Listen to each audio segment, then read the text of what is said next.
J'ai perdu les os chez mes parents pendant le dîner. J'ai crié pour que quelqu'un m'emmène immédiatement à l'hôpital. Ma mère a dit, finis la vaisselle d'abord. L'accouchement prend des heures de toute façon. Papa a ajouté, arrête d'être si dramatique pour tout. J'étais à l'agonie, les suppliant de m'aider. Ma sœur m'a donné un violent coup de pied dans le flanc. Tu ruinais notre dîner. Je me suis effondrée sur le sol de la cuisine, incapable de me tenir debout. Ils m'ont enjambée et ont continué à manger. Des heures plus tard, alors que je ne pouvais plus bouger et que j'étais à peine consciente, ma cousine a finalement appelé une ambulance. À l'hôpital, les médecins m'ont précipitée en chirurgie d'urgence en disant « Pourquoi avez-vous attendu si longtemps ? Le bébé est en détresse critique. » Je me suis évanouie de douleur. Quand je me suis réveillée des heures plus tard, le médecin est entré avec un visage sérieux et a dit « Alors ma famille est arrivée et ma mère a dit « Eh bien, au moins maintenant tu peux te concentrer sur le fait d'être utile à cette famille. » Ce que je leur ai fait après avoir entendu ça ? Les lumières fluorescentes me brûlaient les yeux alors que je luttais pour les ouvrir. Tout semblait distant et étouffé, comme si j'étais sous l'eau. Une forte odeur d'antiseptique emplissait mes narines tandis que des machines émettaient des bips réguliers à côté de moi. Tout mon corps était endolori d'un vide que je n'avais jamais connu auparavant. Le docteur Steven se tenait au pied de mon lit, son expression soigneusement neutre, de cette manière que les professionnels de la santé perfectionnent au fil des années à annoncer des nouvelles difficiles. Il s'éclaircit la gorge et jeta un coup d'œil au dossier dans ses mains avant de croiser mon regard. « Madame Winters, je dois vous expliquer ce qui s'est passé pendant l'urgence. » Césarienne, commença-t-il, sa voix mesurée et calme malgré la gravité de ses paroles. « Vous êtes arrivé dans un état critique. Le décollement placentaire était sévère et progressait depuis plusieurs heures avant que vous ne receviez une intervention médicale. Ma gorge était comme du papier de verre. J'essayais de parler mais ne pus émettre qu'un murmure. « Mon bébé, votre fille est vivante, » dit rapidement le docteur Steven, et je ressentis une vague de soulagement si intense qu'elle me fit monter les larmes aux yeux. Cependant, elle est à l'unité de soins intensifs néonatales. La privation prolongée d'oxygène a causé des complications. Nous la surveillons de près. Elle est stable maintenant, mais les 72 prochaines heures sont critiques. Avant que je puisse assimiler ces paroles, la porte s'ouvrit avec assez de force pour heurter le mur. Ma mère entra dans la pièce comme un front de tempête, mon père la suivant avec son expression habituelle de légère irritation. Ma sœur Bethany suivait, consultant son téléphone et ayant l'air suprêmement ennuyée. Enfin réveillée, annonça ma mère, sans s'embarrasser de plaisanteries ni demander comment je me sentais. Les infirmières ne voulaient rien nous dire. Si mélodramatiques avec leur politique de confidentialité. Le docteur Steven se raidit visiblement. « Madame Garrett, votre fille vient de subir une intervention chirurgicale majeure. Elle a besoin de repos. Et nous sommes sa famille », le coupa ma mère d'un geste dédaigneux. « Nous avons tout à fait le droit d'être ici. » La mâchoire du médecin se serra, mais il maintint son sang-froid professionnel. « Je vous donne quelques minutes, mais mademoiselle Winters doit éviter le stress pendant sa convalescence. » Il me regarda directement avec une expression qui transmettait plus de sympathie que ses mots ne le permettaient. « Je reviendrai vous voir sous peu. » Après son départ, le silence remplit la pièce pendant exactement 3 secondes avant que ma mère ne se lance dans son évaluation de la situation. « Eh bien, au moins maintenant tu peux te concentrer sur le fait d'être utile à cette famille, » déclara-t-elle en croisant les bras sur sa poitrine. Toute cette situation de mère célibataire allait de toute façon mal se terminer. Nous t'avions dit de ne pas t'impliquer avec cet homme, mais tu n'écoutes jamais personne. Les mots me frappèrent comme un coup physique. Je la fixai, me demandant si j'avais mal entendu ou si peut-être les médicaments provoquaient des hallucinations. Ma fille se battait pour sa vie en néonatologie et c'était ce que ma mère choisissait de dire. « Est-ce que tu viens de… » Ma voix se brisa. « Mon bébé est en soins intensifs. » « Et c'est la faute de qui ?» intervint Bethany sans lever les yeux de son téléphone. « Si tu n'avais pas fait une telle scène au dîner, peut-être que tu serais arrivé ici plus tôt. » L'audace de sa déclaration me coupa le souffle. Je me souvins de m'être effondré sur le sol de leur cuisine. Je me souvins de les avoir suppliés de m'aider pendant que des vagues de douleur me submergeaient. Je me souvins du talon de créateur de ma sœur heurtant mes côtes alors qu'elle m'enjambait pour prendre plus de vin. Je vous ai demandé de m'emmener à l'hôpital, dis-je, entendant ma voix trembler de quelque chose au-delà de la douleur ou de l'épuisement. Je vous ai tous supplié. L'accouchement dure une éternité, dit ma mère en levant les yeux au ciel de manière exagérée. Tout le monde sait que tu es hystérique pour rien, comme d'habitude. Nous avions des invités qui venaient pour le dessert et tu as choisi ce moment pour faire une scène. Mon père prit enfin la parole depuis sa position près de la fenêtre. Ta mère a passé 3 jours à préparer ce repas. Le moins que tu aurais pu faire était d'aider à nettoyer avant d'exiger que nous laissions tout tomber pour toi. Quelque chose à l'intérieur de moi se fractura à ce moment-là. Pas brisé, fracturé, comme un pare-brise développant une toile d'araignée de fissures qui finirait par se briser complètement. Mais pas encore. D'abord, ces fissures s'étendraient lentement, méthodiquement, jusqu'à ce que toute la structure soit irrémédiablement endommagée. Sortez, murmurai-je. Excusez-moi. Les sourcils de ma mère se haussèrent vers la racine de ses cheveux. Sortez de ma chambre. Ma voix devint plus forte. Partez maintenant ou je ferai en sorte que la sécurité vous escorte dehors. Bethany leva enfin les yeux de son téléphone pour cela. Son expression était un mélange d'amusement et d'incrédulité. Tu ne peux pas être sérieuse. Ai-je l'air de plaisanter? J'attrapai le bouton d'appel à côté de mon lit. Vous avez 30 secondes avant que j'appuie sur ce bouton et que je leur dise que vous harcelez une patiente en convalescence. Nous sommes ta famille, protesta mon père, bien qu'il se dirigeât déjà vers la porte. Tu ne peux pas simplement nous mettre dehors. Regardez-moi faire. J'appuyai sur le bouton. Le visage de ma mère prit une impressionnante teinte cramoisie. Toi, petite ingrate. 20 secondes. Ils partirent. Ma mère lançant des menaces sur ce que ce comportement me coûterait. Comment je reviendrais en rampant, suppliant leur aide. Comment ils ne seraient pas là pour ramasser les morceaux quand tout s'effondrerait. J'écoutais sa voix s'estomper dans le couloir et ne ressentis absolument rien. Une infirmière apparut quelques instants plus tard, l'inquiétude gravée sur ses traits. Tout va bien, ma chérie? Pouvez-vous les ajouter à une liste de visites interdites, demandai-je. Tous les 3. Je ne veux pas qu'ils s'approchent de moi ou de ma fille. Elle hocha la tête, une lueur de compréhension dans ses yeux suggérant qu'elle avait été témoin de la fin de la confrontation. Je m'assurerai que ce soit documenté immédiatement. Après son départ, je suis restée allongée dans le silence stérile de ma chambre d'hôpital et j'ai commencé à planifier. Les médicaments rendaient mes pensées floues sur les bords, mais le noyau restait aussi tranchant qu'un diamant. Ma famille m'avait toujours traité comme un inconvénient, une réflexion décevante par rapport aux réalisations et à l'ascension sociale de ma sœur. Mais cela dépassait une ligne tracée dans le sang et la peur. Ils avaient presque tué ma fille par leur négligence et leur cruauté. Ils semblaient en être fiers. Le lendemain matin, j'ai appelé ma cousine Nathalie depuis un téléphone emprunté. C'est elle qui avait appelé le 911 après être arrivée pour le dessert et m'avoir trouvée à peine consciente sur le sol pendant que tout le monde socialisait dans la salle à manger. Le répartiteur des urgences était resté en ligne avec elle, lui donnant des instructions jusqu'à l'arrivée de l'ambulance. J'ai essayé de te rendre visite, dit Nathalie, la voix chargée d'émotion. Ta mère a dit à l'hôpital qu'elle parlait au nom de la famille et que tu ne voulais pas de visiteurs. Elle a été ajoutée à la liste des personnes à accès restreint, l'ai-je assuré. Peux-tu faire quelque chose pour moi? J'ai besoin que tu demandes l'enregistrement du 911 de cette nuit-là. En tant que témoin de l'incident, tu devrais pouvoir en obtenir une copie. Déjà fait, répondit-elle, et j'entendis des papiers bruire. Je pensais que tu en aurais besoin. Les choses qu'ils ont dites pendant que tu étais allongé là, refusant de reconnaître ce qui se passait, tout est enregistré. Le répartiteur n'arrêtait pas de demander si quelqu'un t'aidait, et je devais continuer à dire non. Peux-tu me l'envoyer par email? Je lui ai donné mon adresse.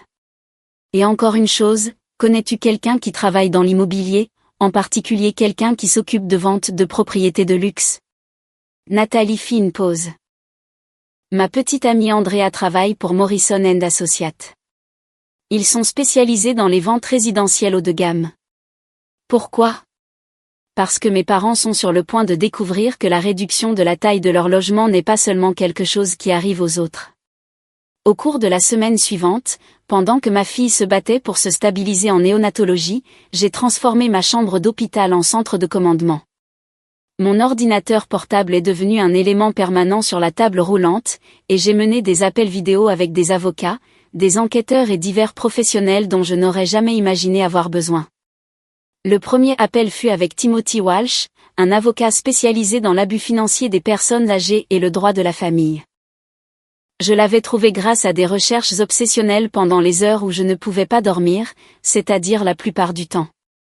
Racontez-moi à nouveau la soirée, dit-il lors de notre première consultation, son stylo se déplaçant régulièrement sur son bloc-notes. N'omettez rien. J'ai raconté tout le cauchemar. Arrivé chez eux pour le dîner de famille hebdomadaire auquel ils avaient insisté pour que j'assiste malgré mes protestations d'être enceinte de 38 semaines. La façon dont la première contraction m'a frappée alors que je mettais la table, vive et sans équivoque. L'irritation de ma mère quand j'ai demandé à sauter le dîner et à aller à l'hôpital. La deuxième contraction, plus forte et accompagnée d'un jaillissement de liquide qui a trempé mes vêtements. C'est là que j'ai su que quelque chose n'allait vraiment pas, et j'expliquais, mes mains se serrant en point au souvenir. Le liquide était sombre. J'avais lu suffisamment de livres sur la grossesse pour savoir que cela signifiait que le bébé pouvait être en détresse. J'ai supplié ma mère de me conduire à l'hôpital. Elle m'a dit de changer de vêtements d'abord parce que je goûtais sur son parquet. L'expression de Timothy est restée professionnellement neutre, mais j'ai vu sa prise se resserrer sur son stylo. Continuez. Les contractions se sont aggravées. Je ne pouvais plus me tenir droite. J'ai essayé d'appeler le 911 moi-même, mais mon père m'a pris mon téléphone. Il a dit que j'étais ridicule et que je gâchais ce qui était censé être une agréable soirée en famille. Quand j'ai essayé d'atteindre mon sac à main pour trouver les clés de ma voiture, ma sœur m'a barré le passage. Ma voix baissa. Elle m'a dit que j'étais une honte. Puis elle m'a donné un coup de pied. Pas une petite poussée avec son pied, un vrai coup de pied dans le flanc. Je suis tombée et je n'ai pas pu me relever. Et ils ont continué à dîner. Ils m'ont enjambée pour aller à la cuisine. Je pouvais les entendre rire avec leurs invités dans l'autre pièce pendant que j'étais allongée sur le sol. Je me souviens avoir pensé que j'allais mourir là et qu'ils se plaindraient probablement juste de l'inconvénient de devoir nettoyer après. Timothy posa son stylo et me regarda directement. Ce que vous décrivez est au minimum de la négligence criminelle, voire une agression compte tenu des actions de votre sœur. Avez-vous déposé une plainte à la police? Pas encore. Je voulais d'abord vous parler. Déposez-la aujourd'hui. L'hôpital a documenté votre état à votre arrivée, ce qui corroborera votre chronologie. L'enregistrement du 911 que votre cousine a obtenu fournit la preuve du retard dans la réception des soins. Les dossiers médicaux montreront les conséquences directes de ce retard. Il se pencha en avant. Mademoiselle Winters, des cas comme celui-ci peuvent entraîner à la fois des accusations criminelles et une responsabilité civile. Les actions de votre famille ont directement mis en danger votre vie et celle de votre fille. Je veux qu'il fasse face à toutes les conséquences possibles, dis-je doucement. Mais je veux aussi m'assurer qu'ils ne pourront plus jamais faire ça à personne. Ma mère a un schéma de ce comportement. Elle fait du bénévolat dans un centre pour personnes âgées, se présente comme cette personne attentionnée et compatissante. Les gens lui font confiance. Alors nous nous assurons que la vérité devienne un dossier public. Timothy ouvrit sa mallette et en sortit plusieurs documents. Commençons par une déclaration détaillée et partons de là. La plainte à la police a pris des heures à remplir. L'agente Janet Reynolds a écouté mon récit avec une incrédulité croissante, m'arrêtant parfois pour poser des questions de clarification ou demander des détails spécifiques. Quand je lui ai fait écouter l'enregistrement du 911, son expression s'est durcie. La voix du répartiteur est passée clairement. « Madame, vous avez dit que la patiente est en travail depuis combien de temps ?» La réponse paniquée de Nathalie. « Je ne sais pas exactement. Elle est à peine consciente maintenant. » Sa famille a dit qu'elle avait commencé à se plaindre de contractions pendant le dîner, mais c'était il y a plus de 3 heures. Est-ce que quelqu'un lui fournit de l'aide? Non, ils sont juste en train de prendre le dessert dans l'autre pièce. Ils m'ont dit qu'elle était dramatique et que je ne devais pas encourager son comportement de recherche d'attention. La patiente est enceinte et en travail actif et personne ne l'aide. C'est exact. Je ne sais pas quoi faire. Il y a tellement de sang. L'agent Reynolds arrêta l'enregistrement. Votre sœur vous a agressé alors que vous étiez en détresse médicale. Oui. Et vos parents vous ont empêché de chercher des soins médicaux d'urgence. Oui. Elle ferma son carnet avec plus de force que nécessaire. Je vais être franche avec vous, mademoiselle Winters. C'est l'un des cas de violence familiale les plus troublants que j'ai rencontrés. Je vais transmettre ce dossier au bureau du procureur de district avec une recommandation de poursuite pour plusieurs chefs d'accusation. L'enquête a progressé plus vite que je ne l'avais prévu. Ma famille, suprêmement confiante dans son immunité contre les conséquences, n'avait fait aucun effort pour dissimuler ses actions. Plusieurs invités du dîner se sont manifestés après avoir été contactés par la police, décrivant ma détresse visible et le mépris cruel de ma famille. Un couple était apparemment parti plus tôt parce qu'ils étaient tellement dérangés par ce dont ils avaient été témoins. Mais le système juridique n'était qu'un front dans la campagne que je menais. Le second nécessitait un autre type de stratégie. Mes parents vivaient dans un quartier prestigieux appelé Brookhaven Estate, où les pelouses manucurées et les voitures chères servaient de symboles de statut et de monnaie sociale. Ils avaient acheté leur maison il y a 20 ans, à l'époque où le quartier était simplement agréable plutôt qu'exclusif, et avaient vu sa valeur se multiplier de façon exponentielle.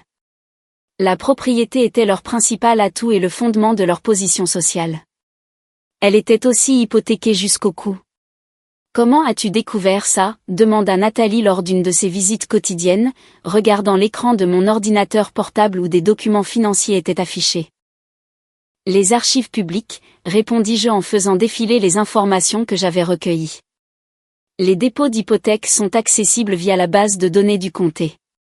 Ils ont refinancé 4 fois au cours de la dernière décennie, retirant des fonds propres à chaque fois. Le dernier refinancement remonte à 6 mois. À quoi servait l'argent? Principalement au style de vie de Bethany. J'ai sorti un autre document. La boutique de ma sœur fonctionne à perte depuis 3 ans. Mes parents continuent d'y injecter de l'argent, convaincus qu'elle finira par redresser la barre. Ils ont également financé sa rénovation complète de cuisine l'année dernière, sa location de voiture de luxe et ses vacances en Europe. Nathalie siffla doucement. Combien doivent-ils? Plus que la valeur de la maison si les prix de l'immobilier baissent ne serait-ce qu'un peu. Ils sont ce qu'on appelle des pauvres propriétaires.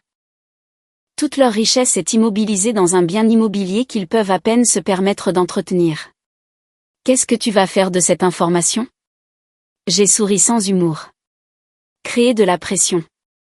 Ils sont sur le point de faire face à des accusations criminelles qui deviendront publiques. Une fois que leur cercle social apprendra ce qu'ils ont fait, leur réputation dans la communauté s'évaporera. La valeur des propriétés dans des quartiers comme le leur est en partie soutenue par le facteur prestige. Le scandale fait baisser cela. Tu vas faire chuter la valeur de leur maison. Je vais m'assurer que tout le monde sache exactement qui ils sont et ce qu'ils ont fait. Les forces du marché s'occuperont du reste. L'unité de soins intensifs néonatale est devenue mon sanctuaire pendant ces semaines. Ma fille, que j'ai prénommée Grace, s'est battue avec une détermination qui m'a rendue humble. Elle était si petite, entourée de fils et de tubes, mais sa prise sur mon doigt était féroce. Les infirmières m'ont appris à la tenir malgré tout l'équipement médical, à lire ses signaux subtils, à être sa mère quand tout semblait incertain. C'est une battante, m'a dit une des infirmières de nuit lors d'un biberon de 3 heures du matin. On sait toujours quels bébés ont cette étincelle supplémentaire. Votre fille là. Elle le tient de sa mère, ai-je murmuré en regardant la petite poitrine de Grace se soulever et s'abaisser. L'infirmière, dont le badge indiquait Sandra, m'a lancé un regard entendu. J'ai entendu ce qui s'est passé la nuit où vous êtes arrivé. Certains membres du personnel des urgences en ont parlé. Je veux que vous sachiez que ce que votre famille a fait n'était pas seulement mal, c'était diabolique. Sa franchise m'a surprise. Merci de dire ça. Parfois, je me demande si je ne surréagis pas. Vous ne surréagissez pas, a dit fermement Sandra. Je suis infirmière depuis 30 ans. J'ai vu beaucoup de choses terribles que les gens se font les uns aux autres. Mais une mère qui refuse d'aider sa fille pendant l'accouchement, une sœur qui agresse une femme en travail, c'est un genre de cruauté particulier. Ils ne le voient pas de cette façon. Dans leur esprit, j'étais gênante et dramatique. Alors ils ne sont pas seulement cruels, ils sont délirants. Sandra a ajusté le tube d'alimentation de graisse avec une efficacité pratique. Quoi que vous prévoyiez de faire à leur sujet, ne vous sentez pas coupable. Ils ont fait leur choix. Je ne le ferai pas, ai-je promis. Les accusations criminelles ont été déposées un mardi matin. Ma mère a été accusée de mise en danger d'autrui et de négligence criminelle. Mon père a fait face à des accusations similaires en tant que complice. Bethany a été accusée d'agression en plus de la mise en danger. La procureure de district, une femme nommée Patricia Ulbrook, avait été consternée par l'épreuve. J'ai 3 filles, m'a-t-elle dit lors de notre rencontre. La pensée de traiter l'une d'entre elles comme votre mère vous a traité me rend physiquement malade. Je vais personnellement poursuivre cette affaire. La nouvelle a fait la une des journaux locaux cet après-midi-là. Le titre était « Des résidents de Rick avaient accusé de négligence lors d'un accouchement ». L'article détaillait les accusations sans me nommer, mais il incluait les noms, les âges et l'adresse de mes parents. Le soir, il avait été repris par les médias régionaux. Le lendemain matin, il était devenu viral sur les réseaux sociaux. Ma mère a appelé d'un numéro masqué que j'ai laissé passer juste pour entendre sa réaction. « Que as-tu fait » a-t-elle hurlé dès que j'ai répondu.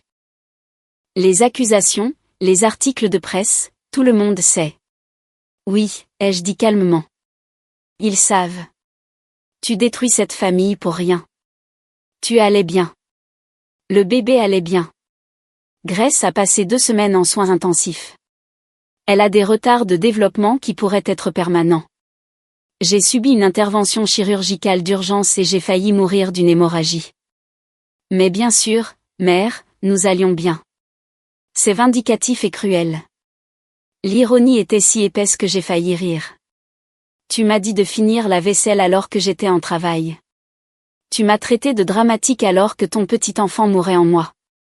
Tu as enjambé mon corps pour servir le dessert à tes amis. Et c'est moi la cruelle.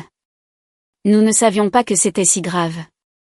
Vous ne vous en souciez pas assez pour le savoir. Il y a une différence. J'ai gardé ma voix égale, presque agréable. Voici ce qui va se passer maintenant. Vous allez faire face à ces accusations au tribunal. Vous allez subir les conséquences de vos choix. Et si jamais vous vous approchez de moi ou de ma fille à nouveau, je demanderai une ordonnance restrictive si vite que ça vous fera tourner la tête. Ton père et moi pourrions tout perdre à cause de ça. Bien, ai-je dit et j'ai raccroché. Les conséquences sociales se sont enchaînées comme des dominos. On a demandé à ma mère de démissionner de son poste de bénévole au centre pour personnes âgées en attendant l'issue du procès.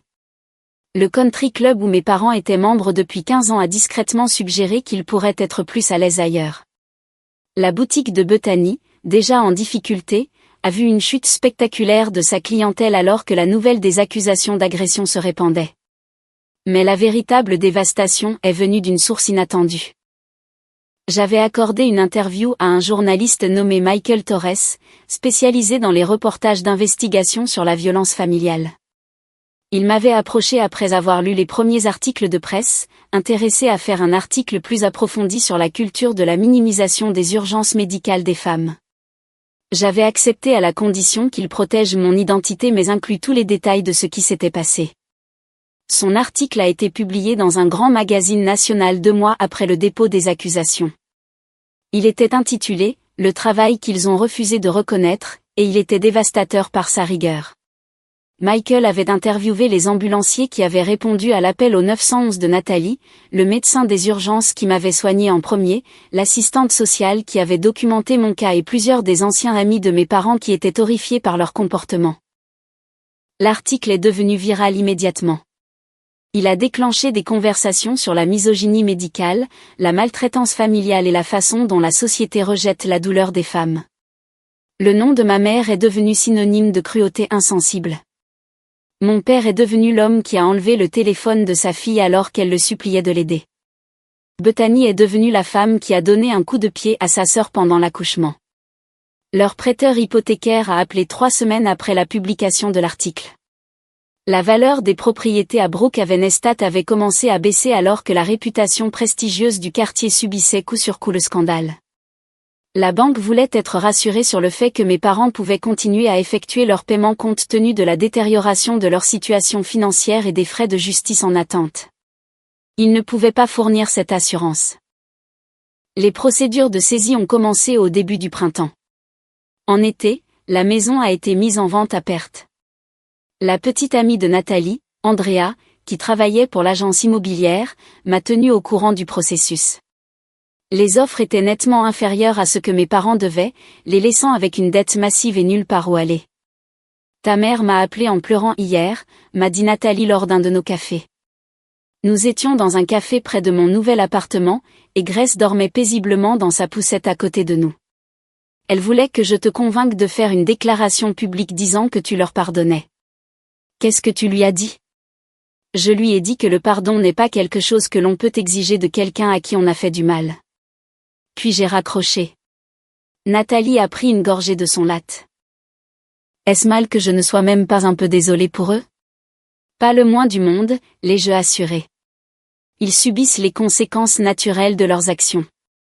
Personne ne les a forcés à me traiter comme une ordure. Personne ne les a obligés à ignorer une urgence médicale. Ils ont choisi cela. Le procès était prévu pour septembre. Patricia Ulbrook a bâti un dossier si solide que l'avocat de mes parents leur a recommandé de plaider coupable. Ils ont refusé, convaincus qu'un jury se rangerait de leur côté une fois qu'ils auraient expliqué leur point de vue. Ils avaient tort. Le procès a duré 4 jours. J'ai témoigné le 2e jour, guidant le jury à travers chaque moment de cette soirée cauchemardesque.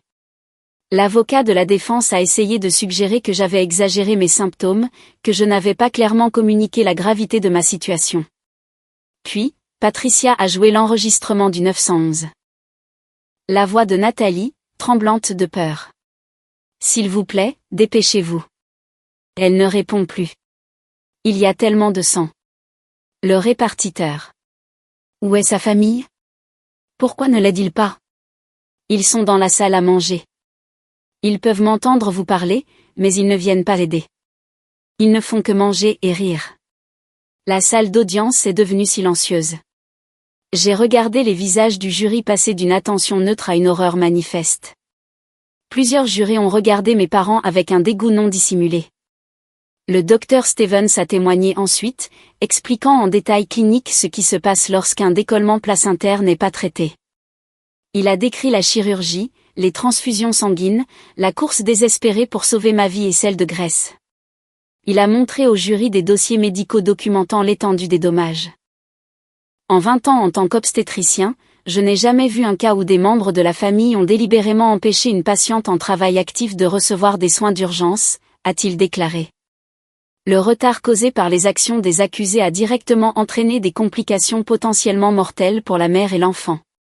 La défense a tenté de faire valoir que mes parents n'auraient pas pu savoir que la situation était vraiment grave, que j'avais crié au loup trop de fois auparavant au sujet de divers mots. Ils ont fait témoigner Bethany sur ma personnalité supposée dramatique. Patricia l'a détruite lors du contre-interrogatoire. Mademoiselle Garrett, vous avez témoigné que votre sœur exagérait fréquemment ses problèmes de santé pour attirer l'attention. Pouvez-vous fournir des exemples spécifiques? Bethany se tortilla mal à l'aise. Elle se plaignait toujours de quelque chose. Maux de tête, maux de ventre, peu importe. Combien de fois ces plaintes ont-elles abouti à des visites aux urgences? Je ne sais pas exactement. Selon les dossiers médicaux, votre sœur s'est rendue aux urgences 2 fois au cours des 5 années précédant cet incident. Une fois pour une suspicion d'appendicite qui s'est avérée être un kyste ovarien rompu nécessitant une intervention chirurgicale et une fois pour une réaction allergique grave. Qualifieriez-vous cela de plaintes exagérées? Eh bien, non.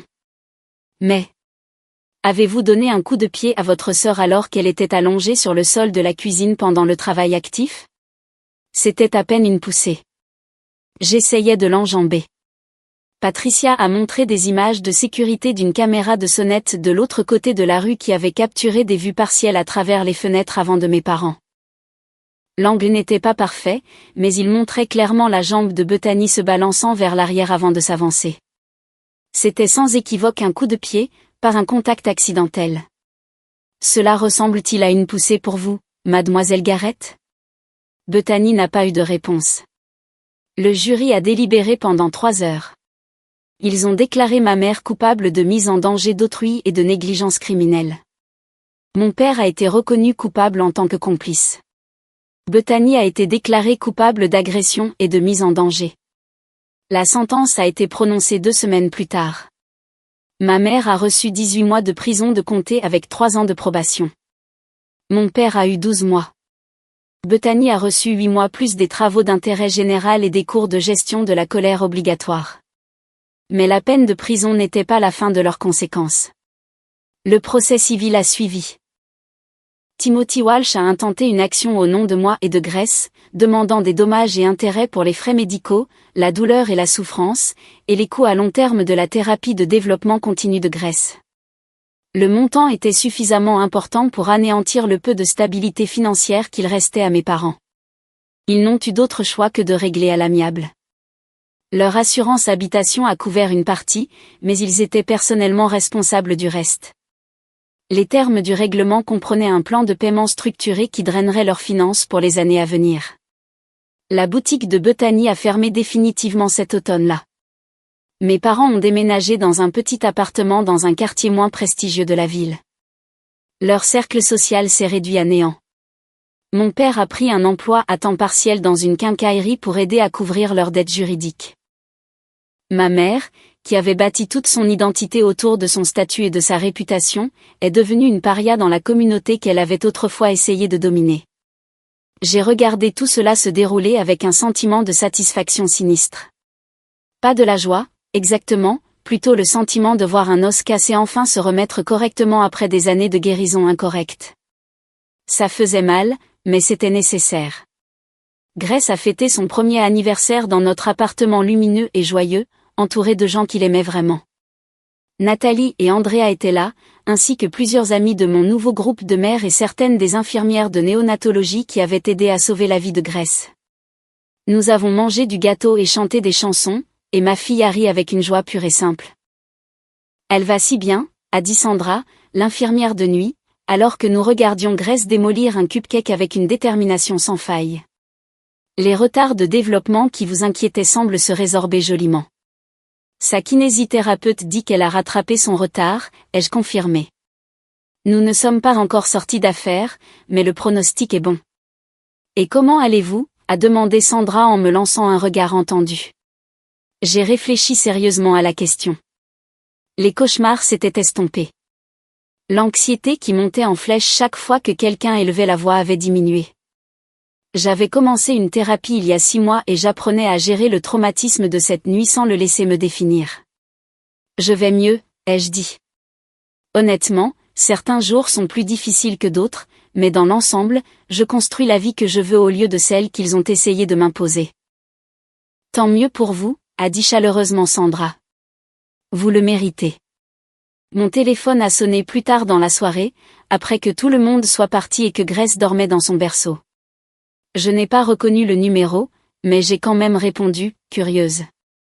Ceci est un appel prépayé du centre de détention du comté, a annoncé une voix automatisée. Acceptez-vous un appel de Hélène Garrett?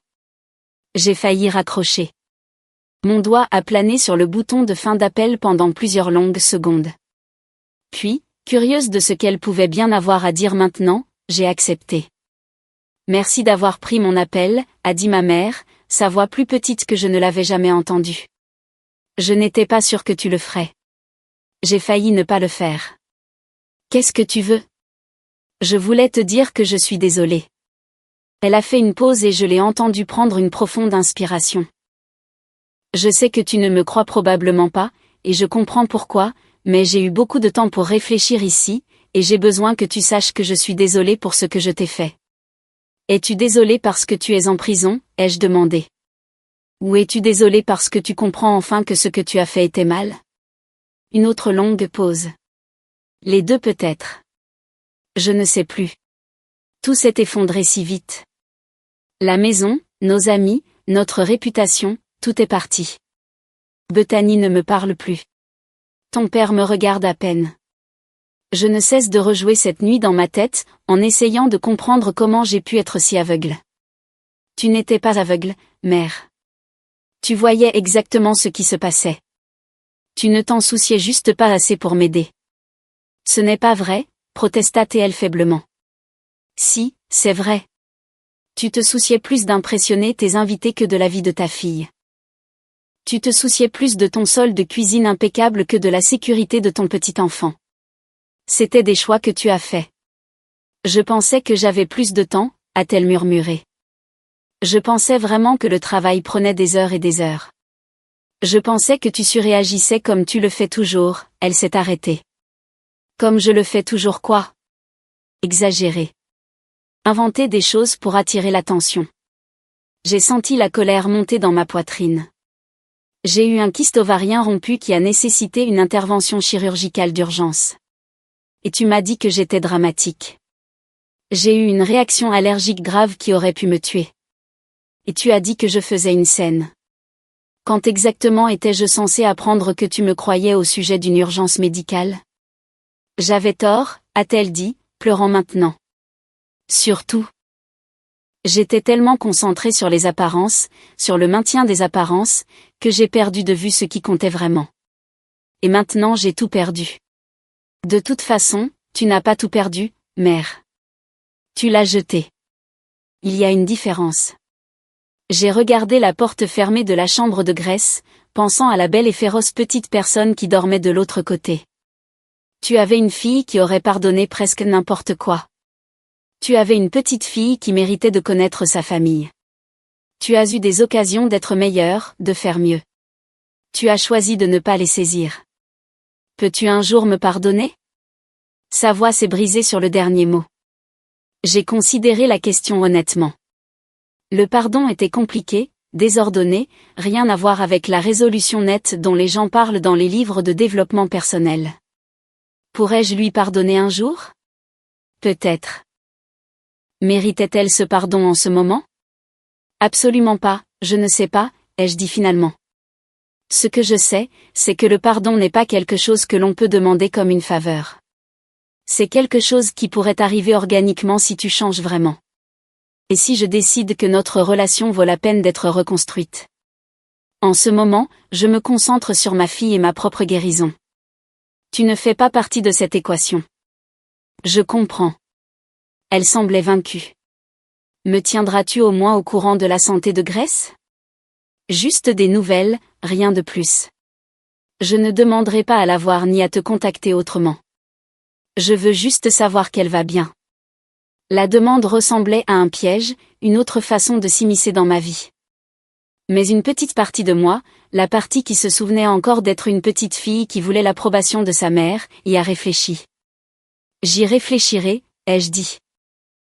Mais je ne fais aucune promesse. C'est plus que ce que je mérite. Merci. J'ai raccroché avant qu'elle ne puisse dire autre chose et je suis restée assise dans l'appartement silencieux, digérant la conversation. Grace a fait un petit bruit dans sa chambre et je suis allée la voir. Elle avait enlevé sa couverture et était étendue dans son berceau de cette manière désossée dont les bébés dorment, complètement en paix. En la regardant, j'ai senti le poids de chaque décision que j'avais prise au cours de l'année écoulée. La plainte à la police, le procès civil, le démantèlement systématique de la vie de mes parents. Rien de tout cela n'avait été une question de vengeance au sens traditionnel du terme. Pas vraiment. Il s'agissait de s'assurer que ma fille grandisse en sachant que les actions ont des conséquences, que la cruauté ne reste pas impunie, que sa mère se battrait pour elle avec tout ce qui était disponible. Mon téléphone a vibré avec un texto de Nathalie, j'ai vu l'appel passer sur la liste de la prison en ligne. Ça va? J'ai souri et j'ai répondu, ouais, en fait, ça va vraiment bien. Parce que c'était la vérité. Grace était en bonne santé. Nous avions une maison sûre et confortable. J'avais un travail que j'aimais et des amis qui me soutenaient. La chute de ma famille n'avait pas guéri magiquement mon traumatisme ni effacé ce qui s'était passé, mais elle avait créé un espace pour que je puisse construire quelque chose de mieux. Les mois suivants ont apporté d'autres changements. Patricia Holbrook m'a contacté pour me demander si je serais disposée à prendre la parole lors de conférences sur la violence familiale et la défense des droits des patients. J'ai accepté et j'ai découvert que j'avais un talent pour parler en public, pour transformer ma douleur en quelque chose qui pourrait aider les autres à reconnaître les abus dans leur propre vie. Bethany a envoyé une lettre pour tenter de s'excuser et demander si nous pouvions reconstruire notre relation. Je l'ai lue une fois, puis je l'ai classée sans répondre. Elle m'avait agressé alors que j'étais en travail, puis avait essayé de minimiser la situation au tribunal. Quel que soit le lien fraternel qui aurait pu exister, il était irrémédiablement rompu. Certaines choses ne pouvaient pas être réparées avec des mots. Mon père ne m'a jamais contacté du tout, ce qui semblait en quelque sorte approprié. Il avait toujours été un participant passif à la cruauté de ma mère, la favorisant par son silence. Au moins, il était cohérent. Grace a commencé à marcher à 13 mois, un peu plus tard que la moyenne, mais toujours dans la norme. Ses premiers pas étaient vers moi, les bras tendus, le visage illuminé d'une concentration ravie. Je l'ai attrapée et je l'ai fait tourner pendant qu'elle riait. Et j'ai pensé à tous les moments que mes parents manqueraient à cause de leur choix. Leur perte, mon gain. Le 2e anniversaire de cette terrible nuit, j'ai fait quelque chose que je planifiais depuis des mois. J'ai créé une fondation pour aider les femmes confrontées à des urgences médicales pendant la grossesse et l'accouchement. Le financement initial provenait du règlement civil, de l'argent que mes parents avaient été contraints de payer pour avoir failli détruire ma vie et celle de Grace. Je l'ai nommée la Fondation Grace Winters pour la défense des droits maternels. Nous fournissions une aide financière d'urgence aux femmes qui avaient besoin de soins médicaux immédiats, un soutien juridique aux victimes de négligences médicales liées à la naissance et des programmes éducatifs sur la reconnaissance des complications de la grossesse. Nous maintenions également une ligne d'écoute de crise composée d'infirmières et de défenseurs des droits qui comprenaient que lorsqu'une femme dit que quelque chose ne va pas avec son corps, elle mérite d'être crue. La fondation a grandi plus vite que je ne l'avais prévu. Les dons ont afflué de personnes qui avaient lu mon histoire et voulaient aider à garantir que personne d'autre ne vive ce que j'avais vécu. Nous avons élargi nos services, embauché plus de personnel et commencé à travailler avec des hôpitaux pour améliorer leur protocole de gestion de l'ingérence familiale dans les soins aux patients. Ma mère a envoyé une lettre de prison exprimant sa fierté pour ce que j'avais construit. Je n'ai pas répondu. Elle n'avait pas le droit de s'attribuer le moindre crédit pour quelque chose créé des cendres de sa cruauté. Grace a eu 3 ans. Elle a commencé la maternelle et s'est facilement fait des amis. Ses retards antérieurs se sont complètement résorbés. Elle aimait les dinosaures et la peinture au doigt et posait des questions impossibles sur le fonctionnement du monde. Elle était curieuse, compatissante et complètement inconsciente que sa grand-mère maternelle était en prison pour avoir failli la tuer.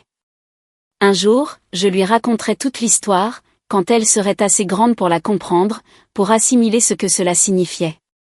Pour l'instant, elle savait qu'elle avait une maman qui l'aimait, une famille élargie de parents choisis qui l'adoraient et un monde plein de possibilités. Ma mère a été libérée après avoir purgé 14 mois de sa peine. Je l'ai appris par Nathalie, qui maintenait toujours un contact minimal avec ce côté de la famille par obligation envers ses propres parents. Elle vit avec ton père dans cet appartement, a rapporté Nathalie. Elle travaille comme caissière dans une épicerie. Apparemment, elle est très silencieuse maintenant. Elle reste dans son coin. Bien, ai-je dit sans sympathie. Elle a demandé s'il y avait une chance de voir Grace. Absolument pas, c'est ce que je lui ai dit que tu dirais. Nathalie fit une pause. Pour ce que ça vaut, elle semble vraiment brisée par tout ce qui s'est passé. Elle devrait être brisée, ai-je dit d'un ton sec. Être brisé, c'est ce qui arrive quand on essaie de maintenir une façade tout en pourrissant de l'intérieur. Finalement, toute la structure s'effondre. Je n'ai jamais envoyé de nouvelles de Grace à ma mère. Cette petite considération que j'avais mentionnée comme une extension possible ne s'est jamais concrétisée. Elle avait joué avec la vie de sa fille et avait tout perdu. Les conséquences lui appartenaient. La fondation a célébré son 5e anniversaire avec un gala de collecte de fonds. Nous avions aidé plus de 2000 femmes pendant cette période, empêché d'innombrables urgences médicales de dégénérer et plaidé avec succès pour des changements de politique dans les protocoles de soins hospitaliers. Grace, maintenant âgée de 7 ans, m'a aidé à couper le ruban de cérémonie pendant que les appareils photo crépitaient. À quoi sert encore la fondation, a-t-elle demandé alors que nous posions pour des photos. Elle aide les mamans qui sont malades ou blessées à obtenir l'aide dont elles ont besoin, ai-je expliqué simplement. Comme quand j'étais un bébé et que j'étais malade. Exactement comme ça. Elle a réfléchi sérieusement à cela. C'est bien. Tout le monde devrait aider les mamans. Oui, ai-je convenu en la serrant fort. Tout le monde devrait. Ce soir-là, après la fin du gala et le coucher de Grace, je me suis assise dans mon bureau à la maison en regardant les photos de l'événement. Il y en avait une de Grace et moi ensemble, toutes deux souriant sincèrement, entourées de personnes qui étaient devenues notre famille choisie. Nous avions l'air heureuses. Nous étions heureuses. J'ai pensé à mes parents dans leur petit appartement, leur statut social détruit, leurs finances en ruine, leurs filles et leurs petites filles définitivement hors de leur portée. J'ai pensé à Bethany travaillant dans la vente au détail après la faillite de sa boutique, séparée de la famille qui avait favorisé sa cruauté pendant si longtemps. Me sentais-je coupable de leur souffrance? Non, pas le moins du monde. Ils avaient fait leur choix cette nuit-là dans leur cuisine chère, enjambant mon corps pendant que je les suppliais de m'aider. Ils avaient choisi leur image plutôt que ma vie, leur commodité plutôt que la survie de ma fille. Chaque conséquence à laquelle ils étaient confrontés découlait directement de ces choix. Je m'étais simplement assuré que le monde sache qui ils étaient vraiment derrière la façade polie. Le reste avait été inévitable. Grace a appelé de sa chambre, faisant probablement un mauvais rêve. Je suis allé la voir immédiatement, la prenant dans mes bras et murmurant des assurances jusqu'à ce qu'elle se détende et se rendorme. C'est ce que la famille devrait être là quand on a besoin de vous, se croire les uns les autres, protéger les plus vulnérables. Mes parents avaient échoué dans toutes ces choses. Ils avaient échoué de manière spectaculaire et publique, avec des conséquences qui les suivraient pour le reste de leur vie. Et j'avais réussi à construire quelque chose de mieux à partir des ruines qu'ils avaient créées. Une fondation qui aidait les autres. Une fille qui savait qu'elle était aimée. Une vie libre de gens qui accordaient plus de valeur à l'apparence qu'à l'humanité. En fin de compte, c'était la plus grande vengeance de toutes.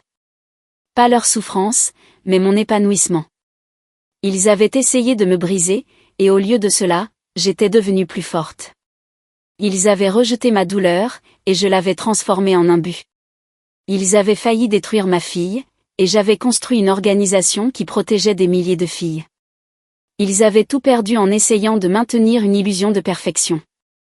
J'avais tout gagné en embrassant une réalité imparfaite et en me battant pour l'améliorer. Certains pourraient dire que je devrais leur pardonner. Que s'accrocher à la colère était toxique. Que tout le monde méritait une seconde chance. Ces personnes n'avaient pas eu à rester allongées sur un sol de cuisine à supplier leur mère de les aider pendant que leur bébé mourait en elles. Le pardon était un cadeau, pas une obligation. Et certaines personnes ne le méritaient tout simplement pas. J'ai éteint la lumière du bureau et je suis allé voir Grace une dernière fois avant de me coucher. Elle dormait paisiblement, en sécurité et aimée, entourée de gens qui déplaceraient des montagnes pour la protéger. Mes parents avaient fait leur choix.